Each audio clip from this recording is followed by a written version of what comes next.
Shalom Bapak Ibu Saudara kasih Tuhan. Kembali saya menyapa Bapak Ibu Saudara kasih Tuhan. Salam dalam kasih Kristus Yesus Tuhan kita yang hidup. Tuhan mengasihi kita dengan kasih-Nya yang sempurna. Puji nama Tuhan. Saya Pendeta Adul Basri Putar kembali mengajak Bapak Ibu Saudara kasih Tuhan untuk melanjutkan pembelajaran kita tentang topik yaitu waspada ajaran sesat. Waspada ajaran sesat. Di sesi yang pertama saya sudah sampaikan ya, kita harus mengenal, memahami ajaran-ajaran sesat yang terus boleh berkembang dan menyebarkan ajarannya saat ini. Dan perlu kita mengetahui ciri-cirinya supaya kita tahu mana yang benar, mana yang sesat, mana yang salah, mana yang keliru, sehingga kita bisa mengikuti yang benar. Jangan sampai kita tersesat atau mudah disesatkan. Tentu itu semua bergantung kepada pemahaman kita akan kebenaran firman Tuhan. Oke, jadi sesi yang kedua ini saya akan menyampaikan yaitu ajaran-ajaran sesat atau bidat yang sampai saat ini masih ada di zaman gereja, masih berkembang dan terus menyebarkan ajarannya. Yang pertama saya sudah sampaikan itu saksi Yehova, ya. Yang kedua, mari kita perhatikan. Yang kedua adalah ini penting, yang penting sekali yaitu Mormon. Ya, Mormon. Siapa pendirinya Mormon ini?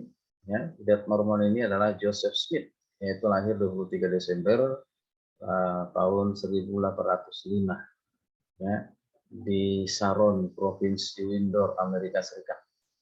Ia keturunan petani yang miskin dan anggota gereja Presbyterian. Ya. Pada masa remaja, ia sering ikut dalam penggalian harta karun terpendam dan melakukan praktek okultisme dengan maksud melawan roh-roh jahat.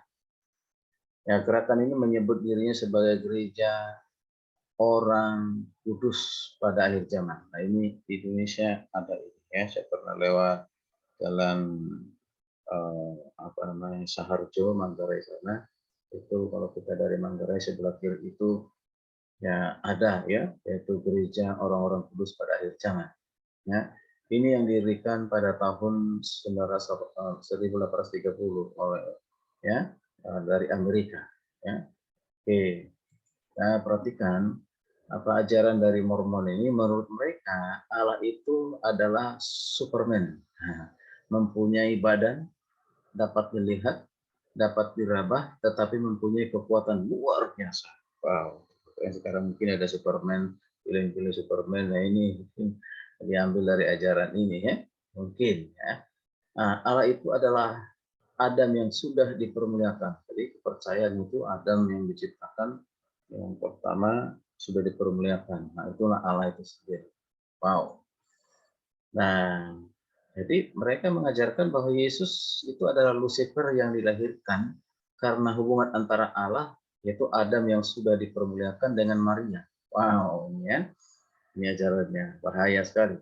Ya, Yesus di Kana menikah dengan Marta dan juga Maryam sehingga dapat melihat keturunannya sebelum disalibkan.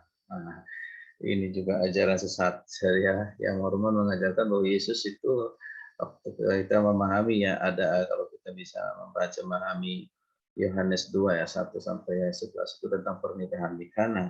Itu jelas bukan pernikahan Yesus, tapi dia menghadiri pernikahan saudaranya. Memang ada di situ Marta dan Maria. Nah, ini kesesatan ya. Yesus pun tidak pernah keturunan ya. Oke, oke. Karena kita perhatikan di sini hal yang luar biasa ya. Nah, bahkan mereka juga mengaku bahwa pendirinya yaitu Joseph Smith adalah keturunan dari Tuhan Yesus. Wow. Roh Kudus itu semacam benda yang kekal keberadaannya yang disalurkan dari atas dan menyebar ke berbagai tempat lagi. Ya. Mereka mengatakan lagi Roh Kudus dapat dikaruniakan kepada seorang melalui upacara-upacara yang dipimpin oleh pendeta Mormon. Jadi pendeta Mormon lah yang bisa membagikan ataupun mengaruniakan ya Roh Kudus itu. Ya. Roh Kudus tidak dapat hadir lebih dari satu tempat. Wow, jadi tidak maha hadir. Jadi dia bisa hadir tergantung kepada satu tempat saja. Yang kita pahami bahwa Roh Kudus itu adalah maha hadir, ya, bisa hadir kapanpun, dimanapun, dalam tempat yang berbeda, ya, dalam situasi yang berbeda. Allah itu Roh, ya, dia bisa hadir di mana saja. Oke, nah berikutnya yang tentang Mormon ini, mereka berbicara tentang keselamatan, ya. Tentang keselamatan, kematian Yesus tidak dapat menyelamatkan orang lain, tetapi hanya Adam saja. Karena Adam tadi dipermuliakan. Luar biasa, ya. Keselamatan hanya diperboleh, ya. Diperoleh maksudnya, ya. Keselamatan hanya diperoleh melalui ketaatan pada peraturan-peraturan atau sakramen-sakramen dari Mormon dan perbuatan baik. Jadi ada sakramen dan peraturan-peraturan di gereja Mormon ini, ya, itu menjadi syarat untuk memperoleh keselamatan jika taat melakukannya, ya, dan juga perbuatan baik. Jadi ini kembali kepada usaha manusia. Sementara Paulus mengatakan di Efesus 2 ayat 8 sampai 9 bahwa keselamatan itu karena kasih karunia oleh iman, bukan karena hasil usaha, tetapi adalah pemberian Tuhan. Ya, bukan karena pekerjaan manusia, jangan ada yang membanggakan diri. Jadi tidak sesuatu yang kita usahakan untuk memperoleh keselamatan. Ya, tidak. Itu adalah kasih karunia Tuhan, pemberian Tuhan, dan juga karena oleh iman yang dikaruniakan kepada kita. Ya, iman kepada Yesus Kristus, beriman kepada kematian dan kebangkitannya, bahwa Dia adalah Tuhan dan Juru Selamat kita. Haleluya, puji Tuhan. Ya, selanjutnya Bapak Ibu, ya, kita perhatikan baptisan yang dilaksanakan pendeta Mormon dapat menghapus dosa. Wow, jadi meyakini bahwa baptisan yang dilaksanakan itu dapat menghapus dosa.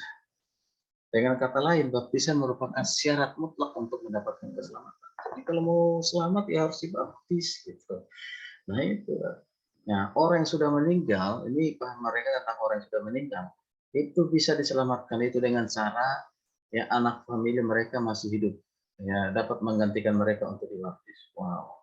Jadi kalau ada yang sudah meninggal belum dibaptis bisa digantikan oleh saudaranya yang lain yang masih hidup dibaptis. Wow. Jadi ya keselamatan itu bisa ya diturunkan gitu ya, atau melalui saudara bisa diperoleh karena dengan mengikuti proses baptisan. Wow, luar biasa. Semakin sesat lagi. Ya, jadi kita perhatikan lagi Mormon mengajarkan praktek poligami dan berpendapat bahwa hubungan suami istri tidak terbatas hanya di dunia ini, tapi juga sampai di akhirat. Jadi mengakui bahwa nanti ada juga hubungan suami istri itu di mana? Ya di akhirat. Nah ini hampir sama dengan ajaran saudara kita yang lainnya. Ya, oke, baik Bapak Ibu kasih Tuhan. Ya, Mormon itu memiliki 3 buku yang mempunyai otoritas. Ya, buku atau kitab suci yang mereka miliki, kelompok ataupun golongan ini yaitu ada namanya Kitab Mormon, The Book Mormon, atau Doktrin dan Perjanjian, ya, Doctrine and Covenant, dan Mutiara yang Bernilai. Nah, ini ada 3 bukunya ya, yang mereka gunakan sebagai kitab suci. Ya, itu luar biasa. Baik, itulah tadi pengajaran ataupun Mormon. Ya, sekarang kita lanjutkan yang kedua yaitu adalah ya bidat Christian Science, ya Christian Science. Siapa pendirinya? Pendirinya seorang wanita yang bernama Mary Baker Eddy. Nah, ya Eddy, ya. Ya, nah kelompok ini membedakan antara Yesus dengan Kristus. Oh, jadi antara Yesus dengan Kristus itu dibedakan. Luar biasa. Sesatnya maksudnya luar biasa ya. Ya, Kristus bersifat kekal, nah itu ya. Sedangkan Yesus hanya khayalan saja. Itu dia. Luar biasa ya. Dan yang kita tahu Kristus dengan Yesus itu adalah pribadi yang sama dan juga ya memiliki sifat yang kekal. Ya, mereka juga kelompok ini menyangkal kemanusiaan Yesus Kristus dan juga menyangkal keilahian Yesus Kristus dengan menyatakan Yesus bukan Allah. Ya. Ya. Jadi menyangkal menolak Yesus itu memiliki sifat keilahian atau menolak Yesus sebagai Tuhan. Nah, ini tidak ada bedanya dengan agama yang lain yang katakan mayoritas lebih banyak di Indonesia ini. Ya. Oke, nah itu kita bisa perhatikan. Nah, Roh Kudus atau penghibur itu diyakini sebagai Christian Science. Pengorbanan Yesus tidak ada gunanya. Tidak ada gunanya, tidak bermanfaat bagi mereka tentang pengorbanan Yesus. Tidak dapat menebus dosa manusia. Wow, luar biasa. Nah, selanjutnya saya perhatikan Bapak Ibu bahwa surga bukan menunjukkan satu tempat, tetapi suatu keadaan yang berada di dalam bumi. Jadi surga itu sekarang ini ada di bumi ini, bukan ada suatu tempat yang akan datang. Misalnya itu langit dan bumi baru gitu yang diajarkan di kitab Wahyu, ya.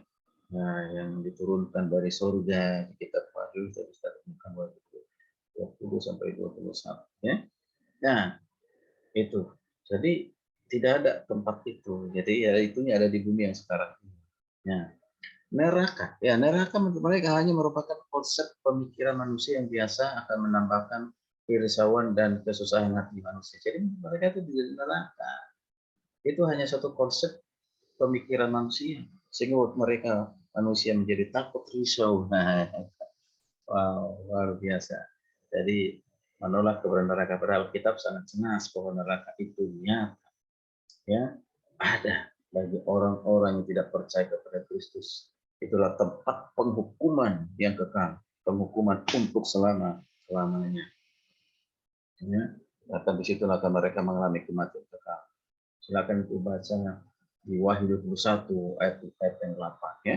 Itu salah satu ayat yang membuktikan bahwa neraka itu ada. Ya.